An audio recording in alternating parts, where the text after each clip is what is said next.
For the thousands in attendance and the millions watching around the world, we are live and amplified. So let's get ready to podcast. Fire it up.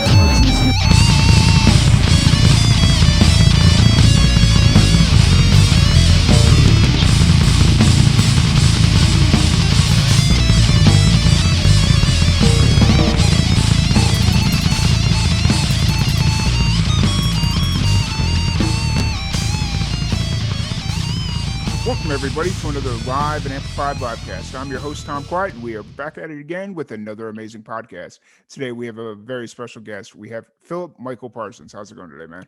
I'm doing great. How about you, brother? Doing pretty good. Preparing for some ice down here in Central Texas, which is not fun, but, you know, it's like I don't have anywhere to be anyways. I can't go anywhere, so it's just kind of like, I'm here. We'll deal with it. But you know, other than that, things are good. How are things going by you? They're going pretty well. I mean, I feel like ever since March of 2020, saying that things are going well is always kind of like a little asterisk next to it. Yeah. But yeah, is considering the circumstances in the entertainment industry, I'm doing fantastic. I feel you on that one. And you're actually getting ready to leave for a tour. You're heading down to Florida. Where are you at currently? So I am at the moment. I'm in Maryland, which has been my permanent place. It's my place that I call home since COVID happened. It's where all of my band is from. We're all our hometowns are in Maryland. So the guys that play with me and we all came back here. It's where we kind of know how to make extra money to kind of keep funding the music stuff. So currently in Maryland, but it's also icing here as well. So we'll probably be driving through the ice for the first few hours. Oh man, it's no fun. It is fun at all. I grew up in Chicago. I dealt with that as a kid, learning how to drive in the ice, and it was just like, no, I'm good. I'm very good at it. So, but first off, before we kind of jump into everything, I want to thank you so much for kind of reworking your schedule a little bit to jump in and do the podcast before you head out. But for all the people that are just tuning in and just getting to know you, what's kind of your background? What got you into music? Yeah, so it's a very different story than most. I feel like most people kind of set out and they're like, this is their dream from day one. And I'm not saying that it's not something that I dreamed about. It was just in my dreaming about it, I didn't think that it was something that I would actually get the chance to do. I'm one of 10 kids, and I spent a lot of my childhood kind of being there for my family. It was very interesting childhood and a lot of difficult circumstances at times. But anyways, I kind of was just like, my focus was my family. And then I think it's about 6 years ago, both of my parents ended up remarrying and both married amazing people. So it's just like the stability all of a sudden happened for a lot of my siblings. And all of a sudden I'm like, you know, what do I want to do with my life? You know, I finally had the opportunity to kind of make some selfish choices. And I was like, you know, I love music. I've always enjoyed strumming the guitar just a little bit.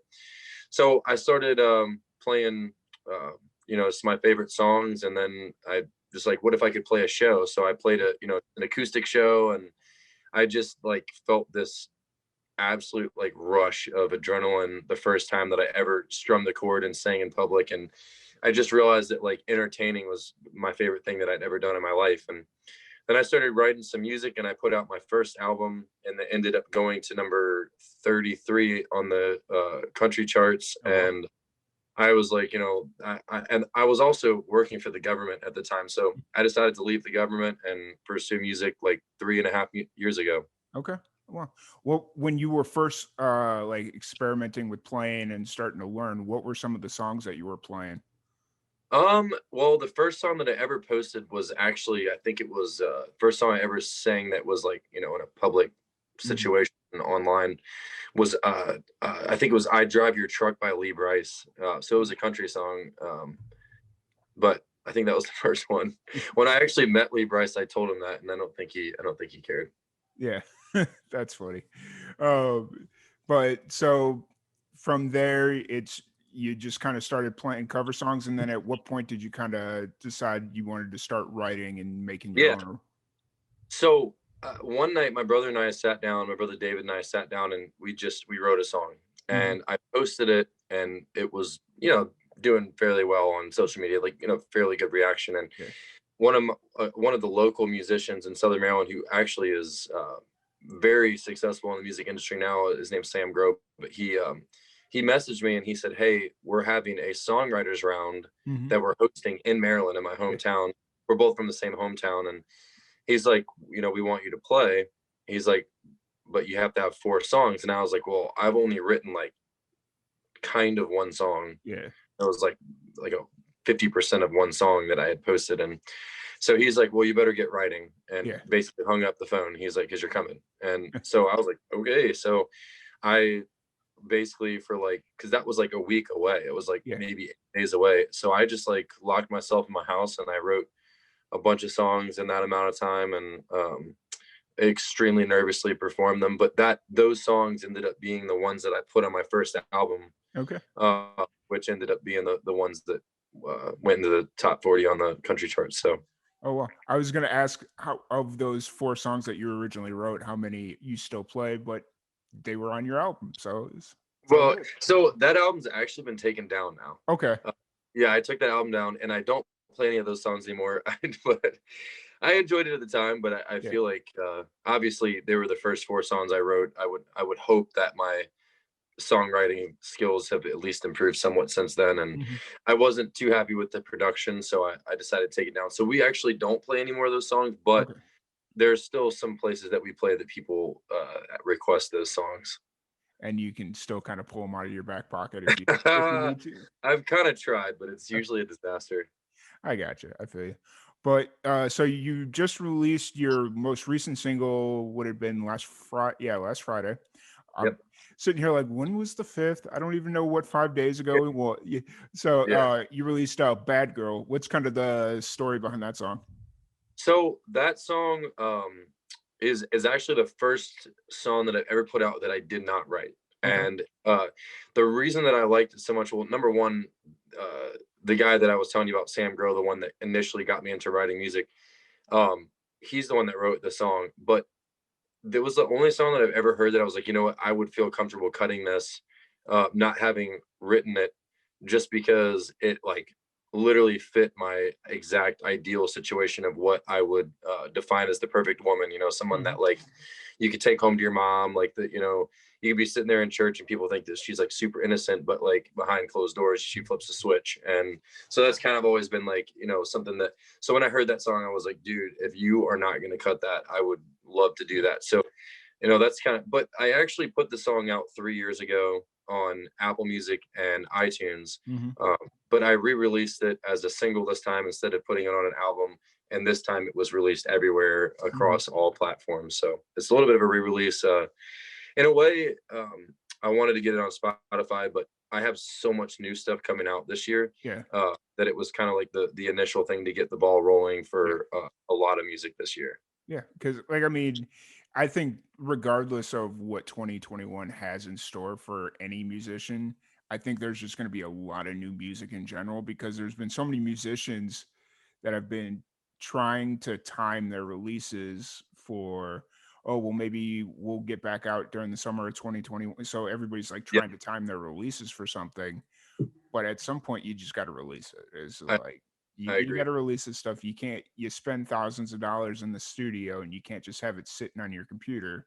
Yeah, What happens if your computer just like crashes one day? It happens. yeah, true. No, I actually truly believe that in the next, well, I think we're already starting to see the benefits from it.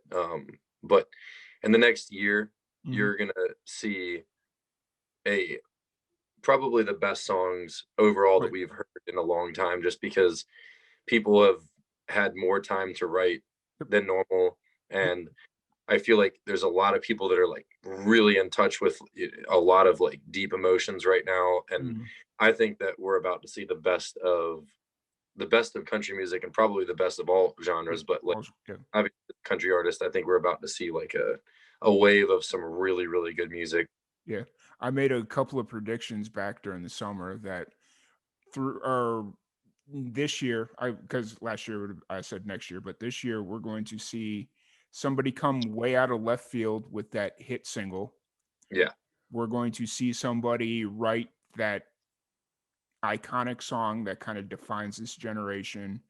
And then the third one's already kind of coming true. We're going to see somebody that, like, we're going to see a veteran in the game that's been doing this for forever going to release new music. And like you Yeah. kind of see it with like ACDC and like all those Mm. guys are kind of coming Yeah. back around. But Yeah. so I'm really excited to see what 2020. Me too. Me too. So you said Bad Girl is the first release of a whole slew of Yeah. singles. Are you looking at putting those together as like an EP or an LP, or is the plan just kind of singles for right now? Yeah. So that's a great question. And I think I change my mind almost daily. Yep. But I think that the one thing that I am certain of is that the next 2 to 3 will definitely be singles. Gotcha. And depending on a few things, it's possible that it could turn into at least, I think that I would like to put out like a 6-song album maybe at the end of this year. Yeah. And add a couple of the singles that come out over the next couple months, over the next 6 to 8 months to that album. Gotcha. Are you working on any visual components, like a music video or anything for any of these? Or? So no, but it's crazy. Last night, I believe, or night before last, I was driving along, and I always said that I am not going to do a legit music video until I think of the perfect situation, because I don't want to just throw money at something that as a first music video until it's like the right situation. And I thought of something the other night that I was like, dude, my next song is going to have this music video, and it's going to be a crazy twist. I'll tell you, I kind of like, you know, I don't know if I want to keep it a surprise necessarily, but so the song is called I Hope You Remember, and that will be my next single. Okay. And it's when you hear it, everyone's first inclination is that it's written about a girl, right? Yeah. Because the song is like, remember that winter when we went out to Denver? We were wild, we were young, we were broke, falling like the February snow. And when I met your parents, you got so embarrassed when your dad cracked on my tattoos and your mama said, honey, he's cute. It's like, then the chorus is like, I hope you remember so you don't forget all the stories that made us. Don't rip out those pages, act like you and I never met. I hope you remember so this doesn't end. Find the fire and the passion, the love and the magic that meant to be feeling again. But anyways, it's written in a way that like people are going to automatically assume it's about a girl. But I was like, man, this is so crazy because I've seen so many people go through this. And obviously the movie The Notebook also is the same situation. But the song is the music video is going to be about dementia. Okay. And it's going to be in a situation where it's, you know, an older couple where, you know, they both have that like feeling that like they don't want, you know, these pages to like slip of their life to like, you know, slip their mind. You know, and it's going to be, you know, either an older guy or an older woman, you know, maybe like going through like memories and like, you know, don't forget about these, you know, type of thing. So I think that is going to be a kind of a cool concept to do a music video too. But I think that's probably will be my first one. That's awesome. That sounds perfect. Like, especially with mental health and like dementia and all that stuff just kind of being really prevalent right now. Like, especially with everybody kind of being in lockdown. I've heard a lot of conversation about mental health being a big thing. And obviously dementia is a big part of that. You know, that's like, it just sounds like the perfect situation. Like, I don't know what you're thinking visually, but you know, it's just like you could do a lot of really cool stuff with it. I truly do. And I've always been so obsessed with the concept of memory because you know, we can like sit there and like chat about so many different things about like what we are as humans, but like without memory, it is like you might as well be dead. You know, in my opinion, because like memory is the only thing that makes you who you are. It's the only thing that makes you happy when you see certain things, when you're sad, when like if you don't recognize a loved one, like those types of things, like memory to me, memories are the number one thing in the world to me. So you know, the whole concept of like, you know, I hope you remember. So that like hit me though, like, man, that would be the craziest thing to tie those things together.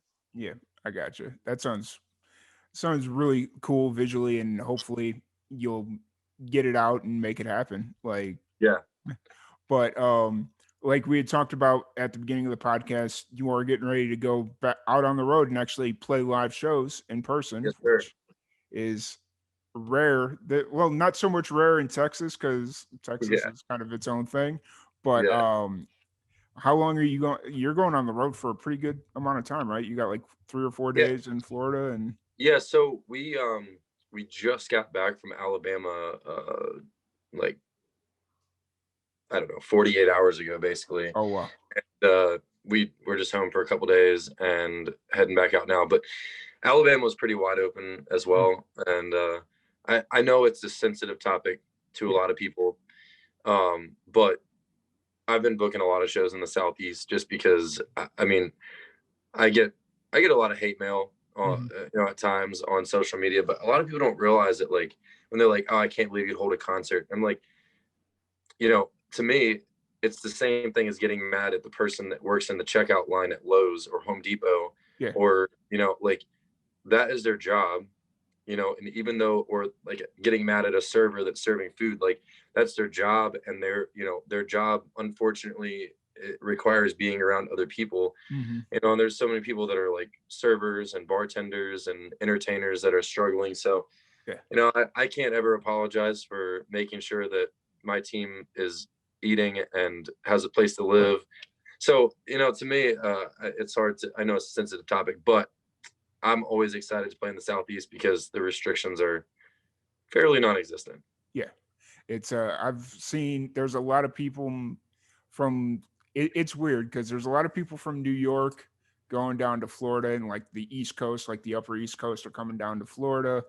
And then there's a lot of people from the West Coast coming out to Texas. So it's just Yeah. kind of like it Texas has kind of got this thing that they've been running with, don't California up my Texas or something Yeah. like it's Yeah. like That's it's kind of because everybody's leaving. They're leaving California because California is like, I mean, if you had to pay 60% taxes, you'd probably move yeah. somewhere else too. Oh yeah. But so you got what, 4 days and you're playing in Yeah. Yeah. Delray. We played Thursday, Friday, Saturday, and Sunday in Delray Beach, Florida. Nice. And then you're keep going after, like I was trying to look at your schedule a little bit. Yeah. What's the tour looking like? So it's been way more last minute, obviously, since COVID. And part of it is because we don't want to book too far out, Yeah. not knowing when restrictions might lift and we could potentially get, different or bigger shows. Yeah. But I think after that, we actually have a few weeks where I think we have, I'll be, what is it, next weekend, I'll be in Nashville. Mm-hmm. The following weekend, we have actually a sold out show. I think it's the weekend of the 27th. Mm-hmm. We have a sold out show in Pennsylvania, which is exciting. I've never played in Pennsylvania. It was crazy. We made the tickets available and they sold out in like 48 hours, which Oh is wow. my first sellout show. So I'm pumped about that. And then after that, we're in the Carolinas for a little while. Nice. Now, when there isn't a pandemic going on, where are you usually based out of? Are you in Nashville or where are you? So my home address has been either in Virginia or Maryland for the Okay. past couple years. Before COVID, we played like 230 Okay. shows a year before COVID. Yeah. So the days that I would either spend a couple days at home in Maryland, or most of the time I was spending it during the week in Nashville. But I don't play in Nashville, so I'm usually there for writing and recording and Yeah. meeting, stuff like that. So I don't necessarily. I think for me, it's important to be there at least 2 to 3 times a month for to make sure that I'm there writing and Yeah. stuff, and also like showing my face and just to like make sure that people know you're like, hey, I'm still here. Yep. You're still doing your thing.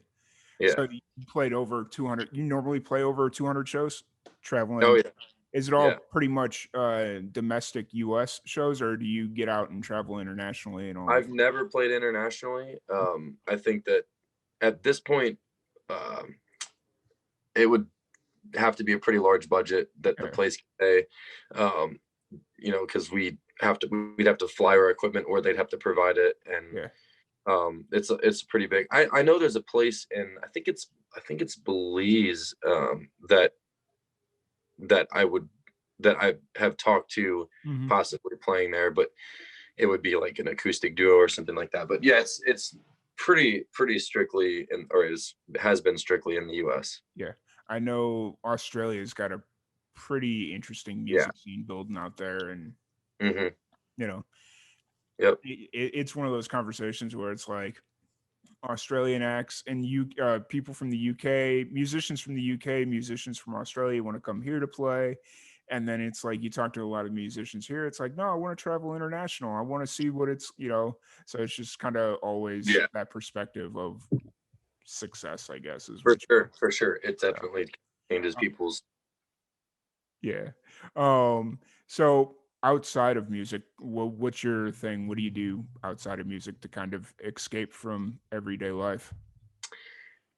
Man, if I'm being honest with you, I have lived, breathed, um, I have slept music. Like I with everything that I do in my life is Mm, something involved with, you music. know, music, or at times, you know, there, since COVID, I've had to, I've been so fortunate. I grew up around construction. Mhm, Even before I did music, I would, you know, build some decks or mhm. replace people's roofs and stuff on the side, like on the weekends. So I've been around it, and I always kind of felt like that was something um, that would save my ass at some point. And since COVID, my dad has pretty much had as much work as I can handle, Oh, wow. with like building decks and stuff. So if I'm not writing, if I'm not playing music, booking shows, doing, we do so much during the week, whether it's like working on tracks, working on our show,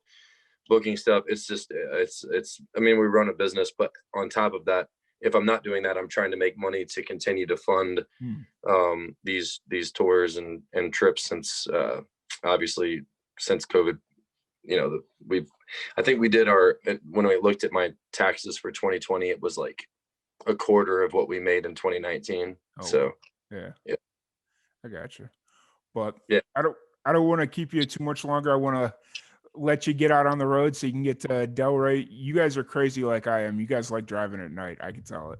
Oh Like, yeah, absolutely. it's Yeah. one of those things where it's like, we'll be doing like a bluegrass festival down in the Keys, Yeah. and we'll have to make a 20-hour trip somewhere, and the bluegrass festival will end at 9 p.m., and by 10 p.m. we're on the road out. Mhm.